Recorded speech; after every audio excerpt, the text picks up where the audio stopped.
The muggy August heat was nothing compared to the gut-punch grief hitting Stone Carter as he stepped off the military transport at Fort Jackson.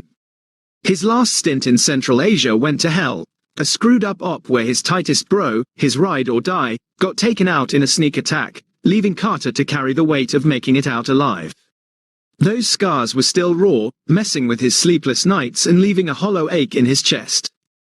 After 3 grueling tours with the Army Rangers in some of the most hostile territories, he was finally home, but the homecoming he dreamed of was already tainted. His duffel bag felt light compared to the burden of everything he'd seen and done over the past 7 years. Carter checked his phone for the first time since landing on American soil, hoping for a message from Sylvia, his wife of 15 years, to anchor him amidst the storm of his grief. Instead, his world shattered further as he read, "Don't bother coming. The locks are changed. The kids don't want you. It's over." He stood motionless in the sweltering Virginia heat, the words blurring through tears he refused to shed. Fellow soldiers streamed past him, their joyful reunions a cruel contrast to his unraveling life. The message burned into his retinas as his mind raced through possibilities, the loss of his comrade now compounded by the betrayal of his family. Their last video call 2 weeks ago had seemed normal, perhaps. Their conversations had grown increasingly strained over his final tour, but nothing to suggest this. Carter's thumbs hovered over his phone screen. A dozen angry responses flashed through his mind. Instead, he typed just 2 words, "As you wish." Anyone who knew Carter well would recognize the quiet danger in those words. During his time as a ranger, he'd become known for his calculated precision. When chaos erupted and other men shouted or panicked, Carter grew unnervingly calm. "As you wish," was what he said before executing the most devastating operations with surgical precision. He made a single call. Eliza Kane speaking. The voice was crisp, professional. "It's Carter. I need your services immediately. I thought you weren't back until next month. Plans changed. Can you meet today? For you? Absolutely. My office, 3 hours." Carter hailed a cab, directing it not to the suburban home where his wife and children, Ethan, 17, and Lily, 13, supposedly no longer wanted him, but to the downtown Richmond office of one of the most feared divorce attorneys in the state. As the cab pulled away, he allowed himself one moment of raw emotion, squeezing his eyes shut as the dual blows of betrayal and loss washed over him. Then, like he'd done countless times in combat, he compartmentalized. This was now a mission, and Stone Carter never failed a mission. Chapter 2, Opening Moves. Eliza Kane's office spoke of both success and intimidation, all gleaming surfaces and sharp edges. The attorney herself matched her surroundings, immaculately dressed in a tailored suit, her platinum blonde hair pulled into a severe bun, eyes that calculated your worth as soon as you entered.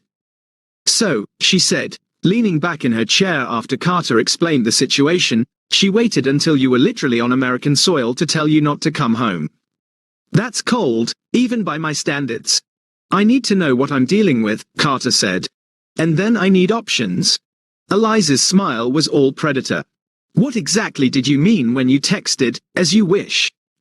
"It meant I'm going to respect her wishes to end our marriage, but on my terms." "Good. The weak ones want to salvage what can't be fixed. You're not here to win her back." "No," Carter confirmed. "I'm here to win." For the next hour, they constructed the first phase of what Eliza called the nuclear option. By the time he left her office, Carter had signed paperwork that put in motion a series of financial and legal maneuvers that would be executed at precisely 8 a.m. the following morning. After securing a hotel room, Carter made his second strategic call to his oldest friend, Owen Riley. They'd grown up together in rural Ohio, enlisted together, though Owen had left the military 6 years ago. "I need surveillance on my house," Carter explained after catching Owen up on the situation. "Need to know who's coming and going." "You think there's someone else?" Owen stated rather than asked. "I need confirmation and details." "I'm on it." "And Carter, I'm sorry, brother." By nightfall, his phone began vibrating incessantly. "Sylvia." He let it go to voicemail. Then came the texts. "What did you do? Answer your damn phone. You can't just disappear like this." At exactly 11 p.m., Owen sent a series of photos to Carter's phone. They showed a midnight blue BMW parked in his driveway, a tall man with expensively cut hair exiting the vehicle and being enthusiastically greeted by Sylvia at the door. The final photo showed them embracing in the doorway, not the greeting of new lovers, but the comfortable intimacy of an established relationship. His name is Vincent Cole, Owen's message read. Real estate developer. Been in your house 7 times in the past 3 weeks. Kids seem familiar with him. Carter set his phone down carefully. The pieces were falling into place. He slept soundly that night, the deep sleep of a man with clarity of purpose, though haunted by the ghost of his fallen comrade. At 8:15 a.m. the next morning, his phone erupted again. This time it wasn't Sylvia calling, but her lawyer, a man named Hawthorne, whose voice climbed several octaves as he ranted. You have no legal rights to do that with her trust fund. 20 missed calls and you pull this. This is extortion. You can't possibly. Carter ended the call and turned to the window, allowing himself a small, cold smile. Phase 1 complete. Chapter 3, The Soldier's Shadow. Carter's journey from Ohio farm boy to elite Army Ranger was paved with exceptional discipline and natural tactical brilliance. The youngest of 5 brothers raised by a widowed father, he learned early that survival required strategy. While his brothers relied on brute strength, Carter developed patience and precision. He met Sylvia Thornton during his first leave after Ranger School. She was attending law school at Yale, brilliant, ambitious, from a wealthy Midwestern family. Their attraction was immediate and consuming. Within 9 months, they were married. Her family grudgingly accepted the union despite their reservations about her choice of a military man. When Ethan was born, Carter was stateside working as a tactical instructor. Those were good years. Sylvia built her law career while Carter moved up the Ranger ranks. After Lily's birth, the deployments became longer, more dangerous. Each time Carter returned, the distance between them had grown, a chasm widened by the losses he carried, none heavier than the one from his final tour. During his second tour, Sylvia's father died, leaving her a substantial trust fund with Byzantine conditions. One being that her spouse couldn't access it without her express permission. Another specified that if she divorced, the funds would be held in trust until she remarried or turned 60. What Sylvia didn't know was that Carter had spent years studying financial law and structures, a hobby stemming from his tactical mind's obsession with understanding systems. He'd found a loophole in her trust that even her father's expensive lawyers had missed. It involved temporary reassignment of management rights during periods of domicile abandonment by either spouse. By sending that text while he was returning from deployment, she'd inadvertently triggered the clause. Carter hadn't touched a penny of her money, but he'd legally frozen the entire trust, preventing any withdrawals or transfers. Now, as he sat in Eliza's office for their follow-up meeting, the attorney slid a folder across her desk. You were right, she said. Vincent Cole isn't just your wife's lover. They've known each other since before your marriage. He was her ex-boyfriend from law school. Carter nodded, unsurprised, his grief channeling into cold resolve. The timing, based on credit card records, hotel charges, and restaurant receipts. They reconnected approximately 20 months ago, shortly after you left for your last tour. 20 months. While he was clearing buildings, watching friends die, and losing his closest comrade, Sylvia was rebuilding her life with someone else, someone who'd been waiting in the wings. And my children?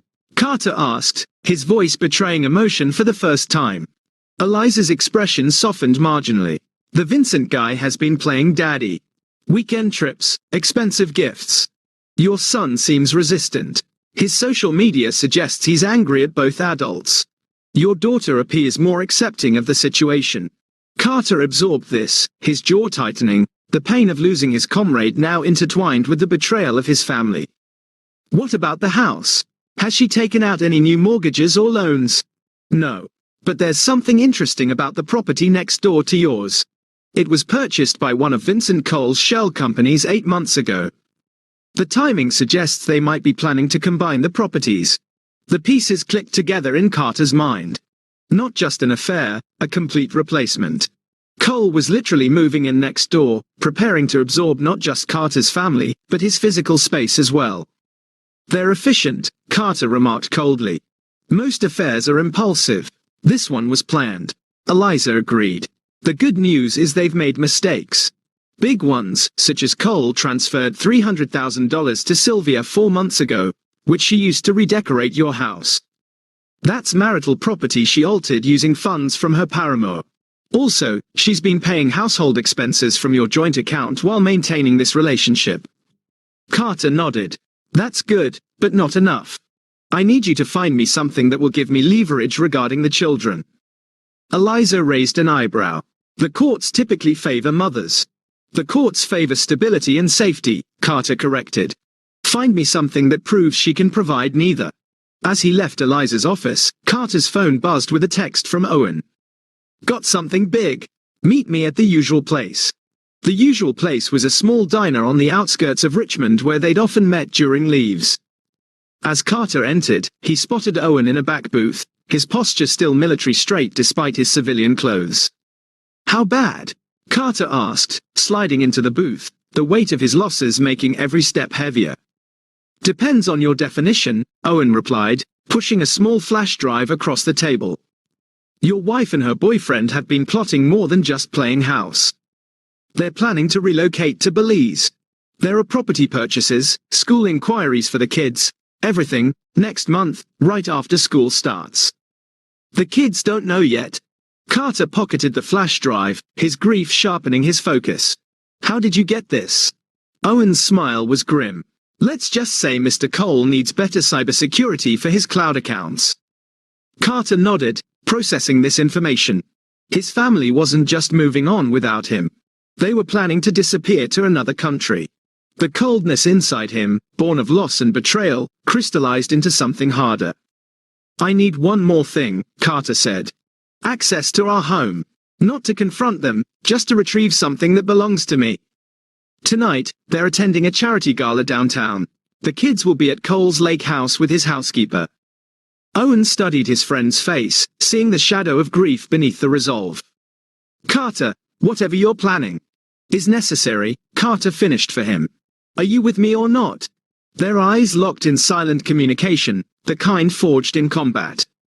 Always, Owen finally said. But remember who you are. Carter's smile didn't reach his eyes.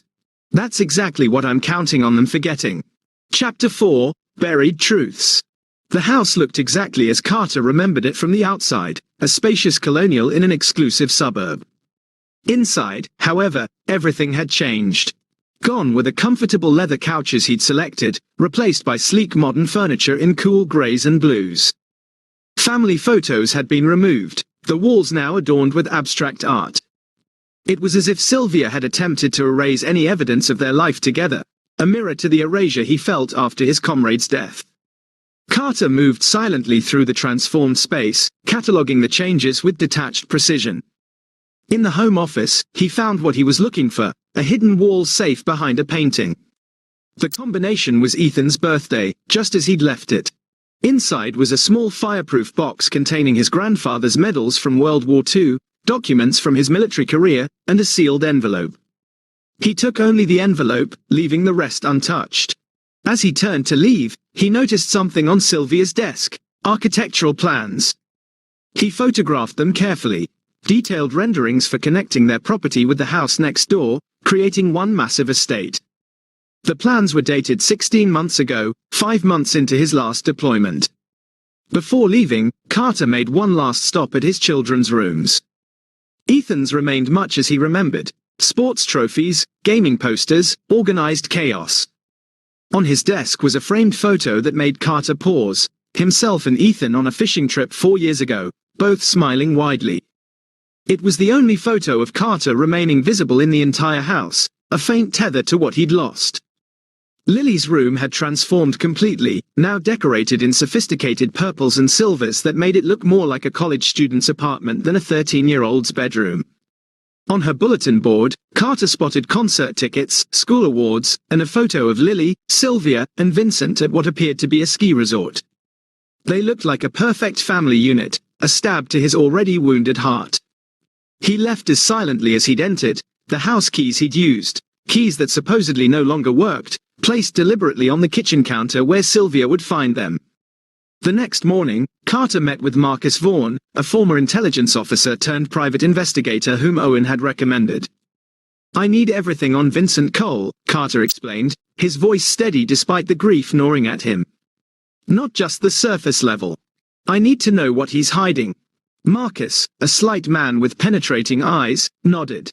"Everyone's hiding something. How deep do you want me to go?" "All the way." While Marcus conducted his investigation, Carter executed the next phase of his plan. He contacted Ethan's lacrosse coach, arranging to accidentally run into his son after practice. When Ethan emerged from the field house, he stopped cold at the sight of his father. "Dad," the teenager's voice cracked. "Mom said you weren't coming back." "I'm here, son," Carter said simply, the sight of his son a balm to his wounded soul. Ethan's face cycled through shock, confusion, and anger. "Where have you been? It's been 5 days since you landed. I needed to get some things in order first. Your mother made it clear I wasn't welcome at home." Ethan looked away. "She said you abandoned us, that you chose the Rangers over us. Is that why you didn't want to see me?" "I never said that." Ethan's head snapped up. "She told us you wanted a clean break. No messy goodbyes." Carter kept his expression neutral despite the surge of anger, his grief fueling his determination. "I see. Are you and Mom getting divorced?" "It seems that way." Ethan kicked at the ground. "Because of Vincent?" "Partly. I hate him," Ethan muttered. "He acts like he's doing us all this big favor. Lily buys it, but I don't." They talked for 40 minutes, Carter careful not to disparage Sylvia while still establishing that many of Ethan's assumptions were based on lies.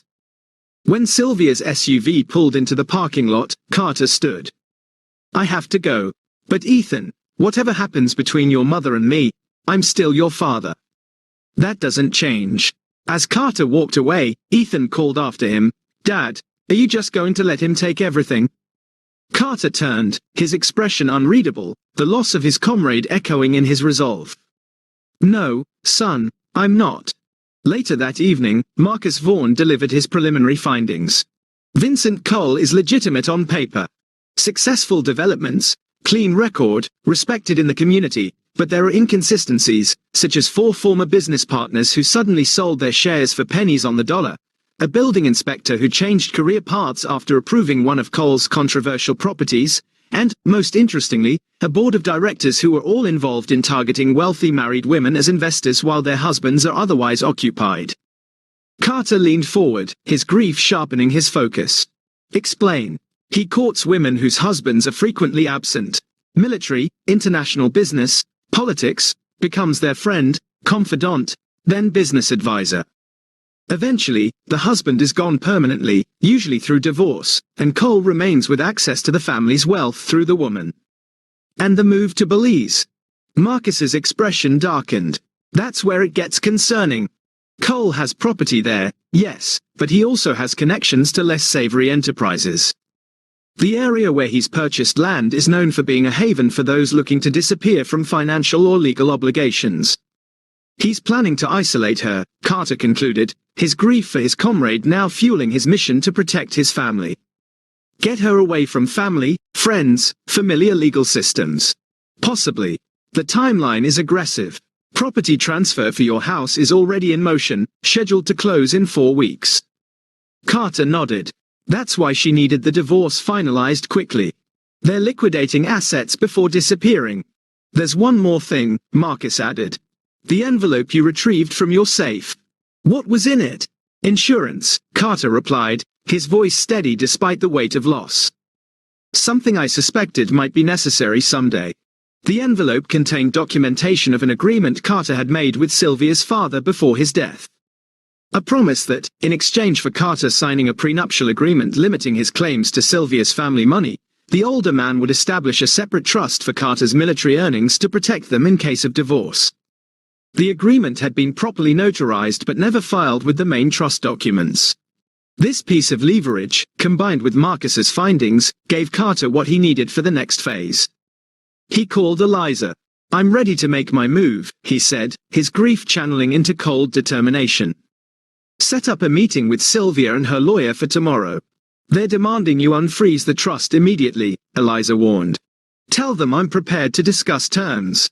Conference room, your office, 3 p.m. And if they refuse, they won't, Carter said confidently. Sylvia's got a timeline to keep. Chapter 5, The Awakening. The conference room crackled with tension. Sylvia sat across from Carter, her once familiar face now a mask of cold disdain. Beside her, a silver-haired attorney named Hawthorne projected cultivated outrage. Eliza, by contrast, appeared relaxed, almost amused. This is harassment and financial abuse, Hawthorne began. Your client has maliciously interfered with assets that are explicitly excluded from marital property. Eliza smiled. My client has exercised a legitimate legal option triggered by Mrs. Carter's own actions. Perhaps if she'd waited until he was actually home before changing the locks and barring him from his residence, we wouldn't be having this conversation. Sylvia's eyes narrowed. You weren't supposed to be back for another month. It was the first time she'd directly addressed Carter. Her voice was tight, controlled. Deployment schedules change, Carter replied evenly, his grief lending a steely edge to his words. But your plans were well underway regardless, weren't they? What plans? Hawthorne interjected. Carter slid a folder across the table. Property purchases in Belize. School applications for my children, airline tickets. Color drained from Sylvia's face as she flipped through the documents. How did you? You're planning to take my children out of the country without my knowledge or consent, Carter continued, his voice steady despite the pain of loss driving him. That's parental kidnapping. It's a vacation property, Sylvia snapped. And you've been absent for most of their lives anyway. Absence serving my country, Carter corrected, the memory of his fallen comrade sharpening his resolve. Not absent by choice. You had choices, Sylvia's composure cracked. Every re-enlistment was a choice. Every special assignment was a choice. You chose the Rangers over us every single time. And you chose Vincent Cole long before my last deployment, Carter counted. 16 months ago, to be precise, when you commissioned architectural plans to connect our property with his. Hawthorne cleared his throat, looking uncomfortable. Perhaps we should focus on the immediate issue of the trust fund. I'll unfreeze the trust, Carter said. On 2 conditions. Sylvia's relief was palpable but short-lived. First, the children stay in Richmond through the end of the school year with a standard joint custody arrangement. No international relocations without court approval. Hawthorne nodded. That's reasonable. Second, I want the truth from you, Sylvia, not about the affair. About what you told the kids. Sylvia's jaw tightened. I don't know what you're talking about. You told them I abandoned them, that I didn't want to see them. I protected them from being hurt, Sylvia retorted. What was I supposed to say? Your father might come home in a body bag, but don't worry. You lied to them, Carter said quietly, his grief for his comrade echoing in his words. Ethan never said he didn't want to see me. Neither did Lily. The room fell silent. Even Hawthorne looked troubled. I want you to correct the record, Carter continued. Tell them the truth. Then we can discuss unfreezing the trust. And if I refuse? Sylvia challenged. Carter slid another document across the table, the agreement with her father. Then this gets filed with the trust administrators. Your father made certain promises to me that supersede your prenuptial protections. Sylvia's face went white as she read the document. Dad would never. Your father respected service and sacrifice, Carter said, his voice steady despite the weight of loss. He also recognized that you inherited his ruthless streak. This was his insurance policy against exactly this scenario. After 40 seconds, Sylvia nodded once sharply. Fine, I'll tell them the truth. But this doesn't change anything, Carter. I'm still divorcing you. I wouldn't have it any other way, Carter replied coolly, his grief fueling his resolve. That evening, Carter received a text from Ethan. Mom told us what really happened. Why didn't you call us yourself? He replied, I needed to be certain I could be part of your lives before making promises. Are you back for good now? Came the response. Yes, no more deployments. A long pause, then, Lily's mad at Mom. She's crying in her room. Carter's chest tightened, the pain of his comrade's loss mingling with his love for his children. Tell her I'll see you both this weekend. My place. You have a place. I will by Monday. The next phase was accelerating faster than anticipated. Carter needed to secure a residence and establish stability quickly. But first, he needed to neutralize Vincent Cole. Marcus Vaughn's deeper investigation had uncovered concerning patterns. Cole's business model involved a sophisticated form of real estate fraud, buying properties through shell companies, inflating their values through cosmetic improvements and manipulated appraisals, then selling them to investment groups that included his romantic partners or their family trusts. It's not technically illegal if everyone knows what they're investing in, Marcus explained. But Cole obscures critical details. 4 of his previous romantic partners lost millions before realizing what happened. And Sylvia, she's already invested $2 million from her trust in his latest development, the one in Belize. The property exists, but the permits, infrastructure, and projected values are all smoke and mirrors. Carter processed this information, his grief sharpening his focus. So his plan is to get her and her money to Belize, where American financial regulations don't apply. Exactly. And once there, with no support system, she'd be completely dependent on him, Carter finished. For the first time, concern for Sylvia flickered through his anger, tempered by the loss that drove him. Despite everything, she was still the mother of his children. She'd betrayed him thoroughly, but perhaps she was being manipulated by someone equally skilled at deception. I need evidence that will stand up in court, Carter decided. And I need to move quickly. What are you planning? Marcus asked. To give Vincent Cole exactly what he wants, Carter replied, his voice steady despite the weight of grief. Or at least what he thinks he wants. Chapter 6, The Unraveling. Vincent Cole had built his life on calculated risks and the ability to read people. He prided himself on identifying vulnerabilities and exploiting them with finesse. So when Stone Carter, the inconvenient husband who was supposed to be dispatched through a quick, clean divorce, requested a private meeting at Cole's downtown office, curiosity overcame caution. Mr. Carter, Cole greeted him with professional cordiality, rising from behind his imposing desk. This is unexpected. Carter took in the man who'd been sleeping with his wife. Tall, athletic, but soft around the edges, with the practiced charm of someone used to getting his way. I thought it was time we spoke directly. Man to man. I appreciate that, Cole gestured to a chair. Though I'm not sure what there is to discuss. Sylvia has made her decision. That's precisely why I'm here, Carter said, remaining standing, his grief lending a steely edge to his words, to acknowledge that decision and propose a solution that benefits everyone. Cole's expression revealed nothing, but his posture shifted subtly. I'm listening. You want Sylvia. You want my house. You want my family, Carter stated flatly. I've accepted that, but the current approach, the lawyers, the court battles, will drag on for months, possibly years. Nobody wins. What exactly are you suggesting? A clean break.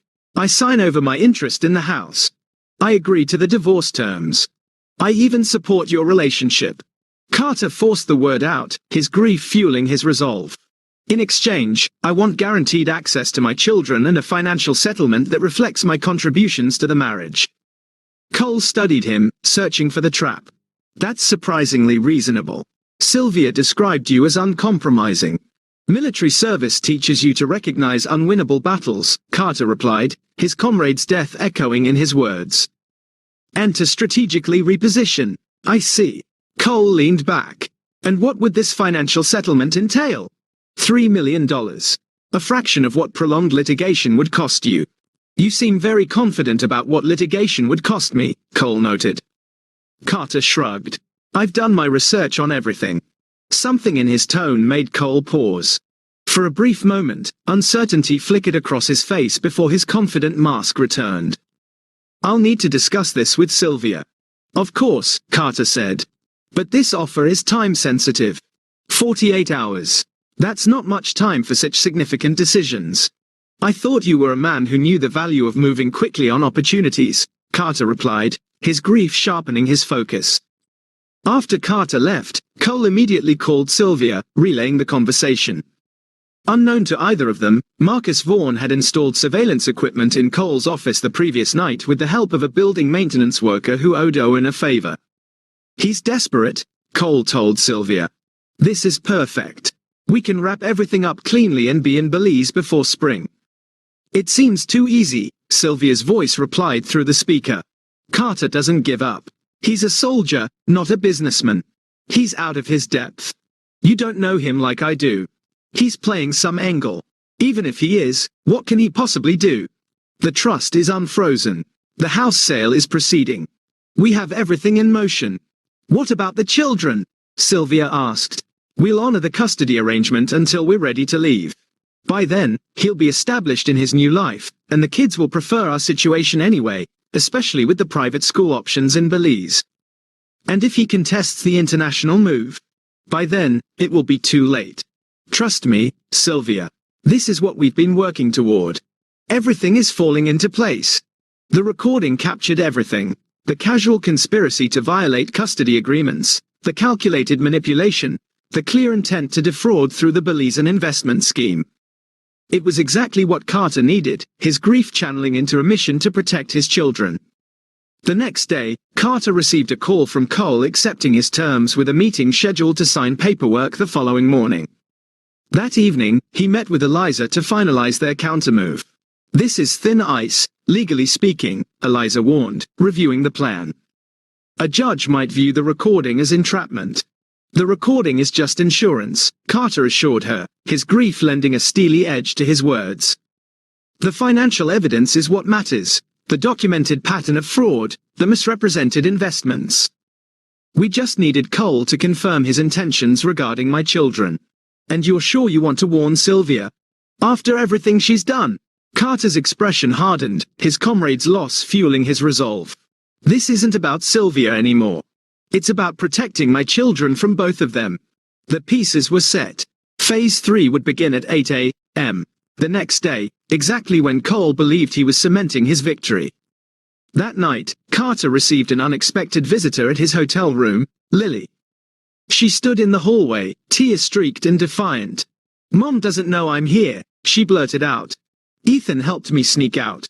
Carter ushered her inside, his heart hammering, the sight of his daughter a lifeline amidst his grief. Lily, you can't just. Why didn't you fight for us? She demanded. You just disappeared when you got back. You didn't even try to see us. I was told you didn't want to see me, Carter said gently, his grief softening his tone. And you believed that? After everything, her voice broke, I wrote to you every week. I sent emails when you could get them. I waited for you to come home, and then nothing. Carter knelt before his daughter, seeing for the first time how much she'd grown during his absence, his grief for his comrade mingling with his love for her. I'm fighting for you now. I promise you that. Mom's selling our house. We're moving away. No, you're not, Carter said firmly.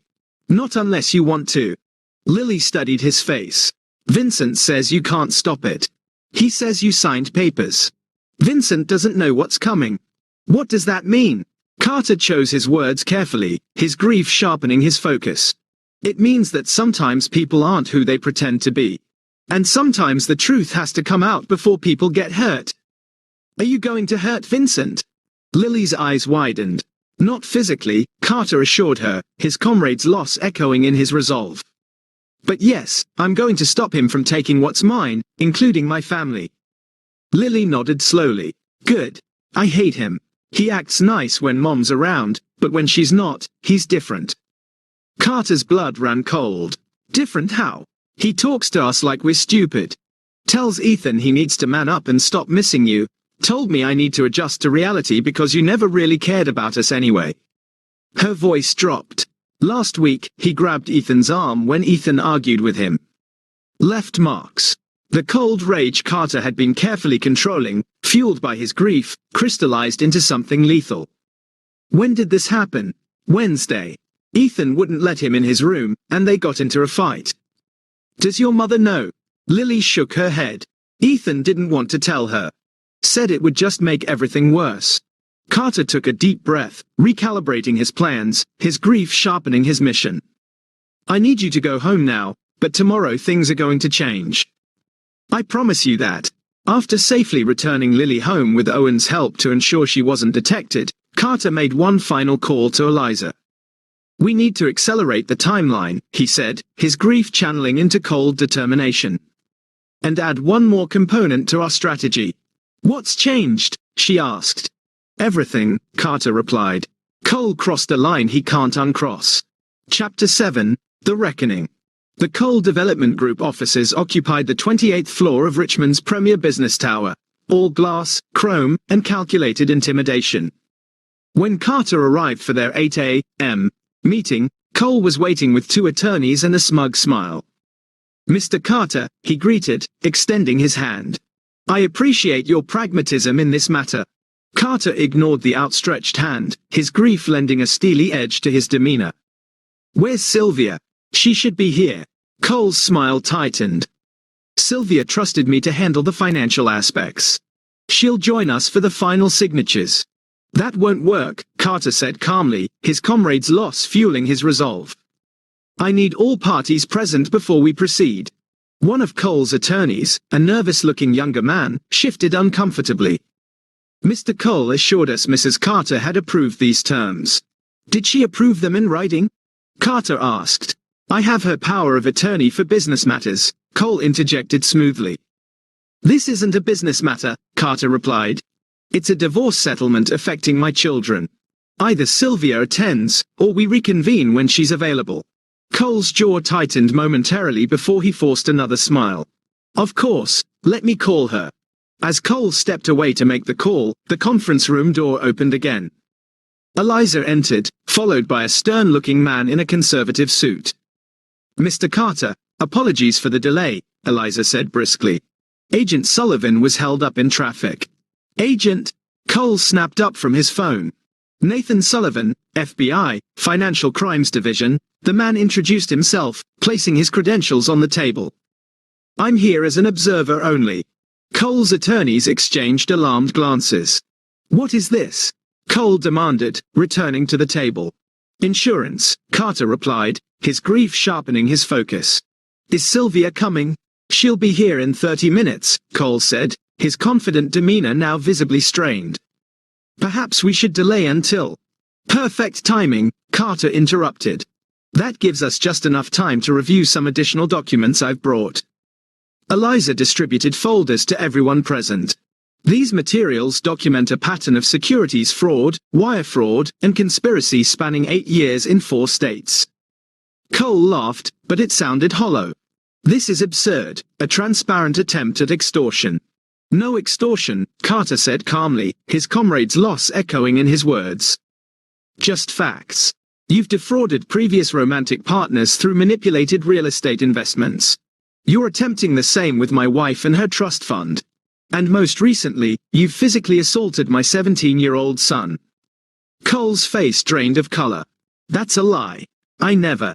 We have photographs of the bruises. Carter cut him off, his grief fueling his resolve. And witness statements.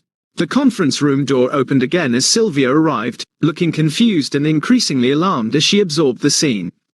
What's happening? She demanded. Vincent, why is there an FBI agent here? Mrs. Carter, Agent Sullivan acknowledged her. Please join us. We were just discussing your investment in the Belize development. My investment? Sylvia looked to Cole. What investment?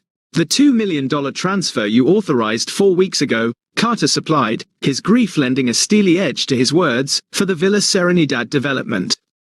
Sylvia froze. That wasn't an investment. That was a property purchase.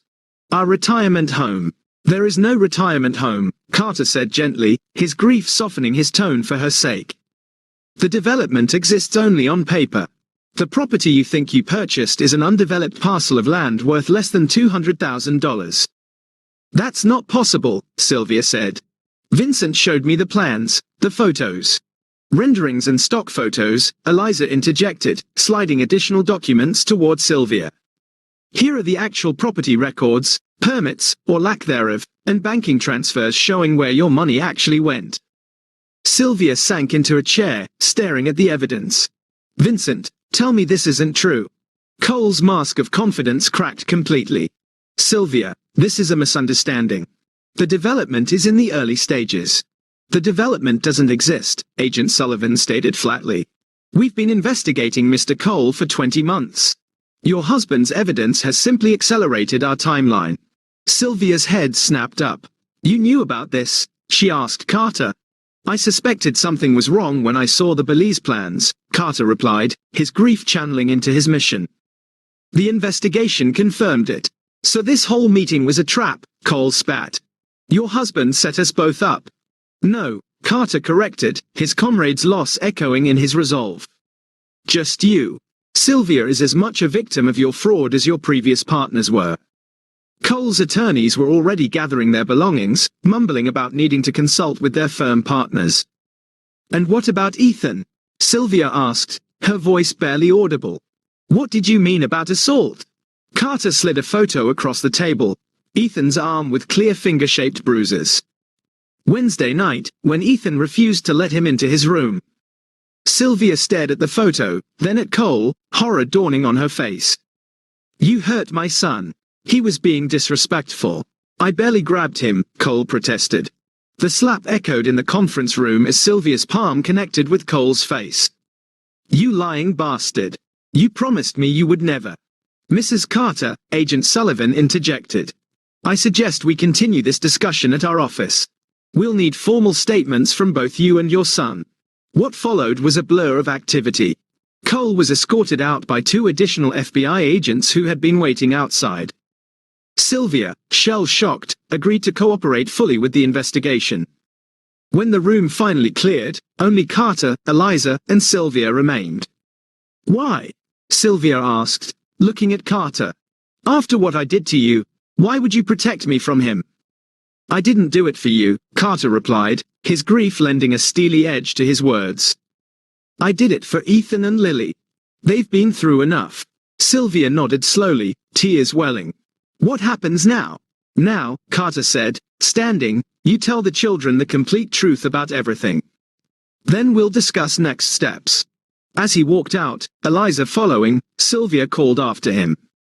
Did you ever love me at all, or was I just part of some mission plan?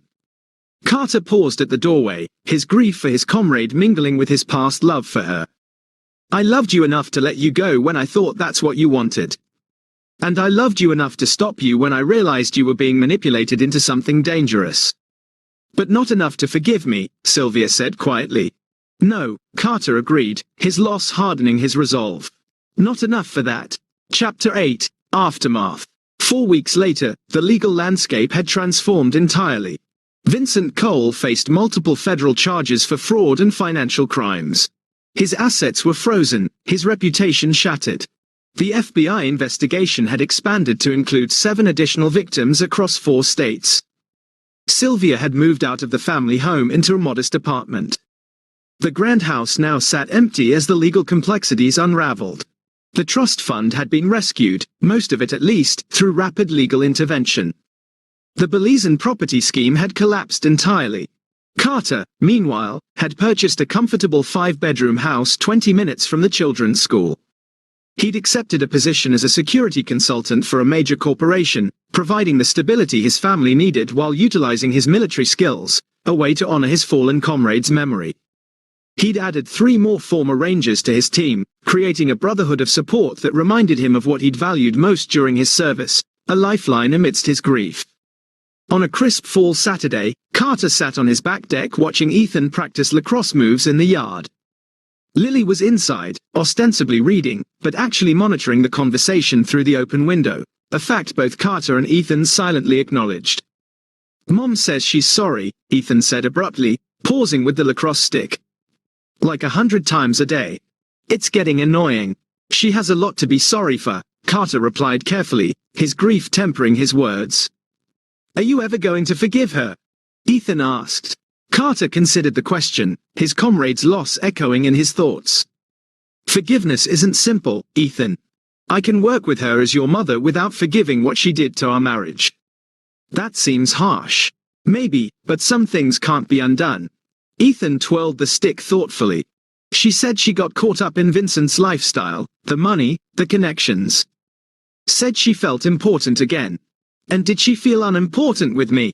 Carter asked, genuinely curious, his grief lending depth to the question. She said when you were deployed, she felt like she was just waiting all the time, and that scared her. Carter nodded slowly.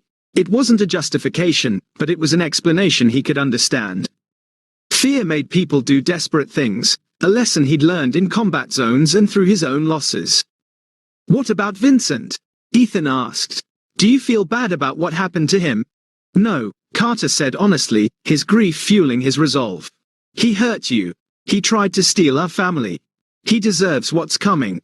Mom says he might go to prison for a long time. That's the usual consequence for fraud and assault." Ethan was quiet for a moment. "I wanted to tell you about the arm thing, but I thought you wouldn't care anymore." The words hit Carter like physical blows, his grief for his comrade intensifying the pain. "Ethan, look at me. There is nothing, in this world that would make me not care about you or your sister. I will always protect you, always fight for you. Do you understand?" Ethan nodded, blinking rapidly. "Yeah, I get it now." From inside, Lily called, "Dad, Mom's here." Sylvia stood awkwardly in the living room, dressed more simply than Carter had seen her in years. Jeans, a sweater, minimal makeup. The sophisticated corporate attorney image had been replaced by something more authentic, more reminiscent of the woman he'd fallen in love with, a bittersweet reminder amidst his grief. "I need to speak with your father alone," she told the children. "Why don't you get your things for the weekend?" When they were alone, Sylvia looked around the house, warm, comfortable, already showing signs of becoming a real home. "You've done well here. The kids seem comfortable," Carter acknowledged, his grief tempering his tone. "They're happier than they've been in months," Sylvia admitted. "Ethan's grades are improving. Lily is actually talking to me again." She paused. "I owe you an apology. A real one, not just the legal maneuvering." "You don't owe me anything, Sylvia," Carter said, his comrade's loss echoing in his words. "I do. I let my insecurities and fears drive me into the arms of a predator. I betrayed our vows, lied to our children, and tried to erase you from our lives." Her voice cracked. "And despite all that, you saved me." "I saved our children," Carter corrected, his grief lending a steely edge to his words. "You were collateral." Sylvia flinched but nodded. "Fair enough, but I am grateful and remorseful, more than I can express." Carter studied the woman he'd once built his life around. The anger that had fueled him these past weeks had burned down to embers, tempered by his grief. In its place was something colder, more permanent, not hatred, but a fundamental severing, shaped by the loss of his comrade and his family. "I accept your apology," he said finally. "For the children's sake, we'll build a workable co-parenting relationship." "But that's all it can be." "I understand," Sylvia whispered. "I didn't come here expecting reconciliation. I just needed you to know that I recognize what I threw away, and I'll regret it for the rest of my life." Before Carter could respond, the children returned with their weekend bags. The moment passed, the confession acknowledged but not absolved. Later that night, after dinner and board games, both children asleep in their new rooms, Carter sat on his deck with a glass of whiskey, his grief for his comrade a quiet companion. His phone buzzed with a text from Owen. "How'd it go with Sylvia?" "As expected," Carter replied. "Apologies, regrets, the usual." "And you're still holding the line?" "Some betrayals can't be undone," Carter wrote back, his grief shaping his words. His phone rang almost immediately. "You know," Owen said when Carter answered, "forgiveness isn't just for her. It's for you, too." "I don't need forgiveness," Carter argued, his comrade's loss echoing in his resolve. "I need clarity, and I have it now." "Clarity, huh? Is that why you're sitting alone drinking whiskey at midnight?"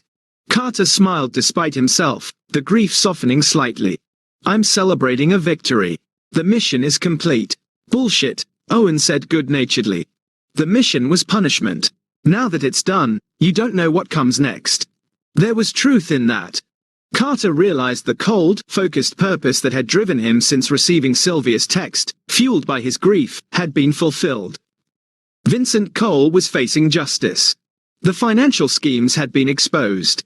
The children were safe and beginning to heal, but the emptiness remained, deepened by the loss of his comrade. "What do you suggest?" Carter asked. "Move forward," Owen replied simply. "Not with Sylvia. That ship has sailed. But with life.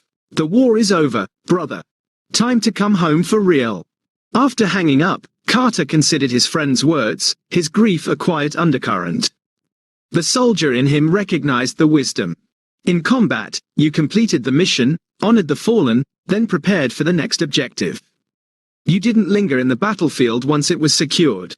He looked up at the stars, the same stars he'd gazed at from desert encampments and mountain outposts, where he'd mourned his comrade. For the first time since returning, he felt the weight of his armor beginning to lift, his grief softening at the edges. Not forgiveness, not yet, perhaps not ever, but the possibility of something else, something new. Chapter 9, Resolution. 7 months later, the divorce was finalized. The terms were fair, negotiated without animosity. The custody arrangement had proven successful, with both children thriving under the stability of their new normal, a testament to Carter's mission born of grief. Vincent Cole had accepted a plea deal, facing 9 years in federal prison with restitution requirements that would keep him financially constrained for decades. Carter's security consulting firm had expanded, his military expertise proving valuable in corporate settings, a way to honor his fallen comrade. He'd added 3 more former Rangers to his team, creating a brotherhood of support that reminded him of what he'd valued most during his service, a lifeline amidst his grief. On a warm spring afternoon, Carter stood watching Ethan play in the state lacrosse championship. Beside him, Lily cheered enthusiastically for her brother. On Lily's other side, Sylvia maintained a respectful distance from Carter, close enough to present a united front for their son, but far enough to acknowledge boundaries, a balance shaped by Carter's grief and resolve. "He's really good," remarked a voice beside Carter. He turned to find an athletic woman with curly brown hair observing the game with professional interest. "He works hard at it," Carter replied, his grief softening slightly in the moment. "Scholarship potential for sure," she commented. "I'm Natalie, by the way. College recruiter for Stanford. Stone Carter, that's my son. Number 18. Great stick skills." Their conversation continued easily through the first half, Natalie's knowledge of the game impressive. When halftime arrived, Lily tugged Carter's arm. "Dad, I'm getting hot chocolate. Want some?" "Water for me," Carter replied, handing her a few dollars, his grief tempered by the normalcy of the moment. "Miss Carter?" Natalie asked, gesturing to Sylvia. "Can I get you anything?" Sylvia looked startled at being addressed. "Oh, no, thank you. And it's Thornton now. I've gone back to my maiden name." "Mom, come help me carry everything," Lily suggested, a transparent attempt to give her father space with the attractive recruiter. As they walked away, Natalie smiled. "Smart kid. Not subtle, but smart." Carter chuckled, his grief softening further. "They both think I need to get back out there. As Ethan puts it. And do you need to get back out there?" The question was direct, her interest clear. 7 months ago, Carter wouldn't have recognized the opportunity, much less considered taking it, his grief too raw. Now, he found himself actually contemplating the possibility, the loss of his comrade urging him toward life. "I might," he admitted. "Eventually." Natalie nodded, respecting the measured response. "Well, when eventually arrives, maybe we could get coffee, talk about your son's lacrosse future, among other things." She handed him a business card, their fingers brushing briefly. "I'm in town until Tuesday." The game resumed before Carter could respond, but something had shifted, a door cracking open to possibilities he hadn't allowed himself to consider, his grief beginning to yield to hope. After Ethan's team won in a nail-biting finish, the celebration spilled into an early dinner at the teenager's favorite restaurant. Sylvia begged off, citing work commitments, leaving Carter alone with the children, a moment of normalcy amidst his grief. "Who was that woman you were talking to?" Ethan asked between bites of burger. "A college recruiter from Stanford," Carter replied. "She was very impressed with your play." "Dad," Ethan rolled his eyes, "she gave you her number." "I saw." For recruitment purposes, Carter maintained, though his slight smile betrayed him, his grief softening in the warmth of his children's presence. "You should call her," Lily declared. "She was pretty, and she knew about lacrosse, so she's smart, too." "I'll consider it," Carter conceded, his comrade's loss urging him toward new beginnings.